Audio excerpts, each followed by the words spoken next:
பொன்னியின் செல்வன் ஐந்தாம் பாகம் தியாகச் சுடர். அத்தியாயம் 25. கோட்டை வாசலில். மந்திராலோசனை நடந்த இடத்திலிருந்து வெளிவந்த போதிவிக்கிரம கேசரி அங்கே இருந்த குதிரை மேல் தாவி ஏறினார். தஞ்சைக் கோட்டையின் வடக்கு வாசலை நோக்கி விரைந்து சென்றார். அதே சமயத்தில் யானை ஒன்று வடக்கு வாசலை நெருங்கி வந்து கொண்டிருந்ததை பார்த்தார். யானையின் மேல் யானைப்பாகன் ஒருவனும் 2 ஸ்திரீகளும் இருந்தார்கள். யானைப்பாகன் தன் கையில் வைத்திருந்த கொம்பை வாயில் வைத்து சிறிது நேரம் முழக்கினான். பின்னர் கிரீஸ் என்று உச்சஸ்தாயியில் ஒலித்த குரலில் கணீர் என்றும் தெளிவாகவும் அவன் கூறியதாவது: ஈழத்துப்பட்ட பராந்தகன் சிறிய வேளாரின் செல்வப் புதல்வி, கொடும்பாளூர் பெரிய வேளார் சேனாதிபதி போதிவிக்கிரம கேசரியின் வளர்ப்புக் குமாரி, பழையாறை இளைய பிராட்டி குந்தவை தேவியின் அருமைத் தோழியரான வானதி தேவியார் வருகிறார். பராக் பராக், வழிவிடுங்கள். கோட்டை வாசலுக்கு சமீபத்தில் அகழிக் கரையை அடைந்ததும் அவன் மறுபடியும் ஒரு முறை கொம்பை வாயில் வைத்து ஊதினான். அதன் எதிரொலி நிற்பதற்குள்ளே மறுபடியும் அவன் முன்போன்ற கிரீச்சு குரலில் கூறியதாவது: கொடும்பாளூர் இளவரசி வானதி தேவியார் இளைய பிராட்டியிடமிருந்து சக்கரவர்த்திக்கு செய்தி கொண்டு வருகிறார். பெரிய பழுவேட்டரையரிடமிருந்து சின்ன பழுவேட்டரையருக்கு முக்கியமான செய்தி கொண்டு வருகிறார். கோட்டை கதவைத் திறவுங்கள். பராக் பராக், கொடும்பாளூர் இளவரசிக்கும் அவருடைய தோழி பூங்குழலி அம்மைக்கும் உடனே வழிவிடுங்கள். கோட்டை கதவைத் திறந்து விடுங்கள். இவ்வாறு யானைப்பாகன் கூவியதைக் கேட்டு சேனாதிபதி போதிவிக்கிரம கேசரி அடைந்த வியப்பு இவ்வளவு என்று சொல்ல முடியாது. அந்த யானைப்பாகன் குரலை எங்கேயோ எப்போதோ கேட்டது போலிருக்கிறதே. அவன் யார்? யானைப்பாகன் யாராயிருந்தால் என்ன? யானை மேல் இருப்பது வானதிதானா என்பதையல்லவா முதலில் பார்த்து தெரிந்து கொள்ள வேண்டும். அவள் கோட்டைக்குள் போகாமல் தடுத்து நிறுத்த வேண்டுமே. வானதியாயிருந்தால் மிக்க நல்லதாய்ப்போயிற்று. இந்தச் சிக்கல்கள் எல்லாம் தீரும் வரையில் குழந்தை நம்மிடத்தில் இருப்பதே நல்லது. இவ்வாறு எண்ணிக்கொண்டே சேனாதிபதி குதிரையைத் தட்டிவிட்டுக் கொண்டு போய் யானையின் சமீபத்தை அடைந்தார். அவர் பின்னோடு விரைந்து வந்த வீரர்களில் ஒரு வீரன் தீவர்த்தி கொண்டு வந்தான். அதன் வெளிச்சத்தில் யானை மீதிருந்தவர்களைப் பார்த்தபோது பெண்கள் இருவரும் சிறிய வேளாரின் புதல்வி வானதியும் பூங்குழலியுந்தான் என்று தெரிய வந்தது. குழந்தாய், வானதி என்று அவர் ஏதோ சொல்வதற்குள் யானைப்பாகன் மறுபடியும் கொம்பு ஊதத் தொடங்கினான். அவனை எப்படி நிறுத்தச் செய்வது?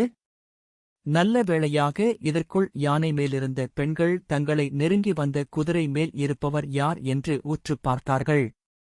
உடனே வானதி யானைப்பாகனிடம் ஏதோ சொல்லி அவன் கொம்பு முழக்கத்தை நிறுத்திவிட்டு, பெரியப்பா, தாங்கள்தானா?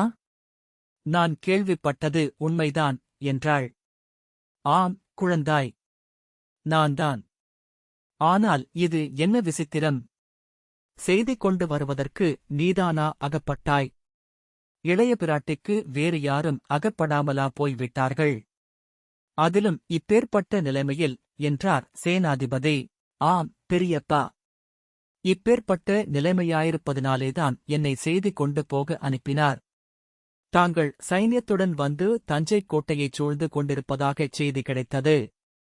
வேறு யாரையாவது அனுப்பினால் ஒருவேளை தங்கள் படை வீரர்கள் தடுத்து நிறுத்திவிடக்கூடும். தாங்கள் அனுமதித்தாலும் கோட்டைக்குள்ளே இருப்பவர்கள் கதவைத் திறந்துவிட மறுத்துவிடலாம். என்னை அனுப்பி வைத்தால் 2 காரியத்துக்கும் அனுகூலமாயிருக்கலாம் என்று அனுப்பியுள்ளார்கள். துணைக்கு பூங்குழலியையும் அனுப்பினார்கள். ஆமாம் ஆமாம், இந்த ஓடக்காரப் பெண் வெகு கெட்டிக்காரி. அது முன்னமே எனக்குத் தெரிந்த விஷயந்தான். ஆனால் நீ அப்படி என்ன செய்தி கொண்டு வந்தாய்? இரவுக்கிரவே தூது அனுப்ப வேண்டிய அவ்வளவு அவசரமான செய்தி என்ன? அவசரமான செய்திதான் பெரியப்பா. பொன்னியின் செல்வரைப் பற்றி சக்கரவர்த்திக்கு செய்தி கொண்டு வந்திருக்கிறேன். ஆகா, பொன்னியின் செல்வரைப் பற்றியா? அவரைப் பற்றி உனக்கு ஏதாவது தெரியுமா? ஏன், எவ்வளவோ தெரியும். அவர் வீராதி வீரர், சூராதி சூரர், காவேரியில் அமுங்காதவர், கடலில் விழுந்தாலும் முழுகாதவர், அண்டினோரை கைவிடாதவர், ஆபத்தில் உதவி செய்தவர்களிடம் நன்றி மறவாதவர், அன்னை தந்தையிடம் பக்தி உள்ளவர், தமக்கு யார் சொல்லை தட்டாதவர், ராஜ்யத்தில் ஆசையில்லாதவர். போதும் போதும், அதையெல்லாம் நான் கேட்கவில்லை. இளவரசர் சௌக்கியமாயிருக்கிறாரா? இப்போது அவர் எங்கே இருக்கிறார் என்று உனக்குத் தெரியுமா? சௌக்கியமாக இருக்கிறார், பெரியப்பா. இப்போது எங்கே இருக்கிறார் என்றும் தெரியும். ஆனால் அதைத் தங்களிடம் கூற முடியாது. என்ன? சொல்ல முடியாதா?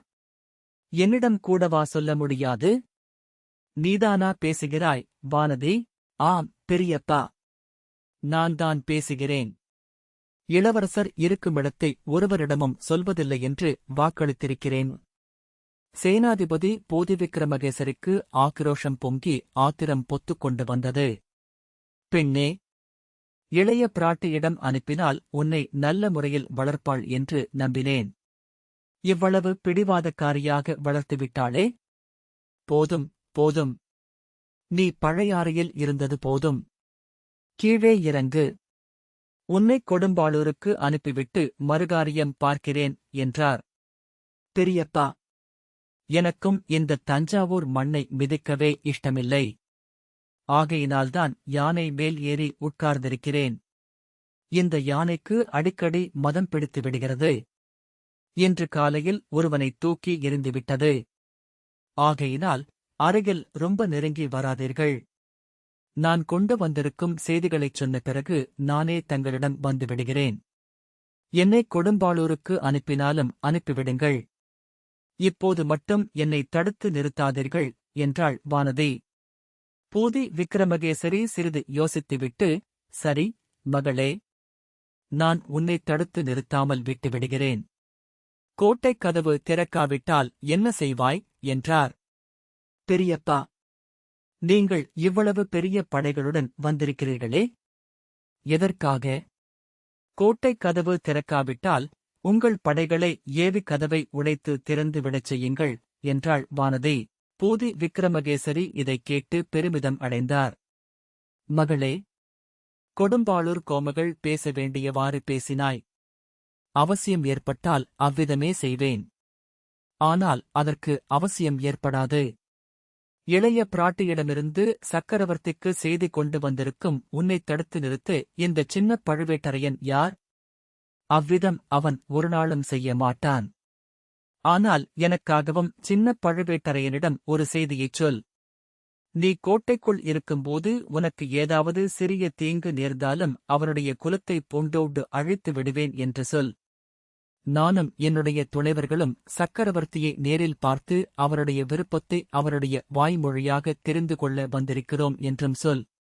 நாளை பகல் பொழுது போவதற்குள் சக்கரவர்த்தியை நாங்கள் தரிசிக்க அவன் வகை செய்யாவிட்டால் கோட்டையைத் தாக்கத் தொடங்கி விடுவோம் என்று தெரியப்படுத்து என்றார்.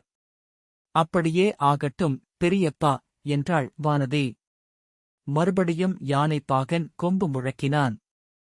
கொடும்பாளூர் இளவரசிக்கு வழிவிடுங்கள். கோட்டைக் கதவை திறந்து விடுங்கள் என்று கூவினான்.